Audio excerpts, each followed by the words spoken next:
Chairman joint chiefs of staff committee general Sahir Shamshad Mirza ने कहा है कि जनूबी एशिया में ऐसे तनाज़ात जिंदा हैं जो कभी भी बेकाबू हो सकते हैं। सिंगापुर में शंग्रीला डायलॉग से खिताब करते हुए वाज़ेह किया कि जनूबी एशिया में गैर हलशुदा तनाज़ा कश्मीर मौजूद है।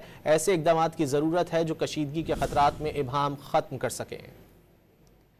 Chairman joint chiefs of staff committee general Sahir Shamshad Mirza ने कहा है कि जनूबी एशिया में ऐसे तनाज़ात जिंदा हैं जो कभी भी बेकाबू हो सकते हैं। सिंगापुर में शंग्रीला डायलॉग से खिताब करते हुए वाज़ेह किया कि जनूबी एशिया में गैर हलशुदा तनाज़ा कश्मीर मौजूद है।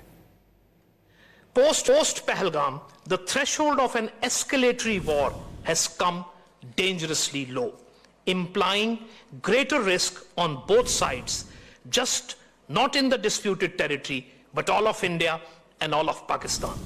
This is extremely detrimental to investments, trading, and development needs of 1.5 billion people of both countries.